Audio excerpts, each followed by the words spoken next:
What's going on, guys? It's Dr. Apolly, and today we're going to be talking about the Smash 4 meta if DLC never happened. Like, what Smash 4 would have looked like if DLC was just never in the game. A common thing I hear in the Smash 4 community is that DLC ruined the game, so I'm just going to be talking about what the game could have looked like in a possible reality, what the game could have looked like if DLC was never a thing. Now, I will be keeping all the patch updates, so we're not going to have pre-patch Luigi or pre-patch Diddy Kong in there. It's just going to be the post-patch characters, but without the DLC in. So no Bayonetta, no Cloud, no Corrin, no Ryu, no Lucas, no Mewtwo, and no Roy. I think that's all the DLC. So without any further ado, let's get started. First off, I want to say that Salem, Zack, Ned, Waddy, and many others will likely be irrelevant, or they would play different characters and you would not know them for the characters they play today, obviously. So the top 10, top 15, top 50 players and the characters they choose will all be very different. We may even have new players in the top 50, who knows. Now, this is a really rough estimate, but I predict that Salem will probably play Sheik or Mario, maybe Rosaline or Sonic, if he were still relevant and he played this game with different characters. Obviously, Bayonetta is not in the game. I say Sheik or Mario because Sheik and Mario have a lot of tools, like they have a lot of flexibility, like Bayonetta has. So I think that he might be able to just use their tools and get results that way. And I say Rosaline or Sonic because they're the campiest characters of the top tiers. And as you guys know, Salem does play pretty campy with Bayonetta. It's not any secret. So yeah, if Salem were still relevant and he decides to play this game without DLC being added to the game, I think those are the 4 characters he's most likely to play. It's kind of tricky with Salem. Captain Zack would probably play Peach because he played him before. And, you know, Captain Zack is a personality. He likes his girl characters, so I'm sure he'd probably play Peach. Ned, I believe, had a ZSS before, so I think that he would probably still play ZSS. Mistake would also play ZSS. He still mains her now, well, co-mains or secondaries or something. Still plays her now. So, yeah, Ned would probably play, not Ned, Mistake would probably play ZSS. Not sure who Waddy would play, but I can imagine him playing either Sheik or Diddy Kong because Waddy as a player has a really good neutral, and Sheik has a very good neutral, and Sheik and Diddy Kong have the best neutrals in the game. Theoretically, a perfect Sheik will never get hit, and that kind of mimics Mewtwo in the fact that Mewtwo's really hard to hit, so I think that he might be able to work with Sheik as well. Also, they have chargeable projectiles and strong up smashes, so you never know. Now, as for the metagame, I predict the top 10 characters in the game would likely be number 10, Luigi, number 9, Pikachu, number 8, Marth, number 7, Sonic, number 6, Zero Suit Samus, number 5, Mario, number 4, Sheik, number 3, Fox, number 2, Rosalina, and number 1, Diddy Kong. Now let's take it from the bottom to the top, starting with number 10. Number 10 here we have Luigi. Luigi is a very good character right now. People are starting to say he's top 15, which I'm starting to agree with. I think Luigi's really broken. I think he's top 15. But if you look at all the characters Luigi loses to, there are a lot of DLC. There's maybe Corrin, likely Cloud, definitely Mewtwo, and maybe Bayonetta. With all these characters gone, Luigi would maybe lose to Sonic, maybe lose to Sheik, lose to ZSS, Mega Man, and Rosalina. And that's it. Those are the only characters Luigi would lose to without DLC. Losing to only 3 characters? That sounds pretty good. And definitely a top 10 worthy character in my opinion. Number 9, we have Pikachu. Now, Pikachu actually does really good against DLC, most notably beating Cloud and Bayonetta. Well, I think he beats Cloud for sure. What I've heard is that he beats Cloud for sure, and that he might lose to Bayonetta, or like goes even with Bayonetta, something like that. So, yeah, Pikachu kind of gets a nerf, but because all the DLC characters are gone, I had to put Pikachu up here. With these DLC characters gone, you're going to notice that a lot of characters just move up in the tier list. Number 8 is Marth.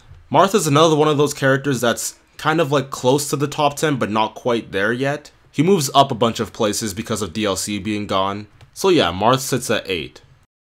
Number 7 here, we have Sonic. Now, Sonic is kind of a weird character because right now, if you think Sonic is top 10, then you probably think he's top 5. But if you don't think Sonic is top 10, you probably think he's like 15th or something. I'm pretty neutral on it. I don't think Sonic is top 5, of course, but I don't think he's bad at all. I think he's a very good character. DLC doesn't actually mess up Sonic too much. Like, Cloud is a hard matchup, but I don't think it's like undoable or it's even like in Cloud's favor at all. I think it's actually even for Sonic. Sonic's just one of those characters that like no character really beats him. But at the same time, he doesn't really do that good against a lot of top tiers. Oh yeah, Corrin does pretty good against Sonic. He arguably beats Sonic. For my short time maining Sonic, I think his hardest matchups are Fox, Rosalina, and Sheik from all the non-DLC characters. He might lose to them, but honestly, I don't think it's that bad. So yeah, Sonic at number 7. Number 6 here, we have Zero Suit Samus. Now, Zero Suit Samus actually moves up quite a bit of places because Bayonetta probably beats ZSS, and Cloud apparently beats ZSS like really hard from what I've heard. Well, not like really hard, but it's definitely her worst matchup. With that being gone, obviously ZSS is going to move up quite a bit. She'd still lose to Sheik and Diddy Kong. Those are still going to be really hard matchups for her. But she does a lot better in this meta. Number 5 is Mario. Mario, like his younger brother, get kind of messed up by DLC. Well, not messed up, but like they drop a couple places because of DLC. Mario arguably lost to Bayonetta, Cloud, and Corrin. Same thing with Luigi. But now with those out of the way, let's see here. Marth and Sonic. And he only arguably loses to those characters. I think he could go even with those characters. But I from what I've seen, I think it's a slight disadvantage for Mario. Number 4, we have Sheik. Sheik's placement doesn't really change all that much with the exclusion of DLC. Sheik was one of the few characters that could really do good against Cloud. So that's gone, but I think she went even versus Bayonetta, or so I heard. And I can imagine her beating Corrin and the other DLC characters. So nothing really changes for her, I think. Number 3 is Fox, and you guys probably thinking, what the heck, why is Fox this high on the tier list? But if you really think about it, Fox really gets destroyed by DLC. He loses really badly to Bayonetta, loses to Cloud, and loses to Ryu. Take away those 3 characters, Fox loses to like, maybe Kirby, maybe Luigi, and probably Sheik. Loses 1 matchup, that's pretty dang good. So yeah, I think Fox with DLC gets a huge buff, and his number 3 placement is definitely justified. Number 2, we have Rosalina. Rosalina is another one of those characters that's really controversial. You either think that she's just really good, or you think that she's like bad. Not really bad, but like kinda bad. Personally, I have Rosalina around this place in my actual tier list, so I definitely have a lot of faith in Rosalina, and I think she's a very good character. Her only losing matchups, like definite losing matchups, are Cloud and Meta Knight in today's current meta, but the fact that Cloud's not around, and Meta Knight isn't even that common of a character, I think that Rosalina is definitely one of the best characters in the game without any DLC.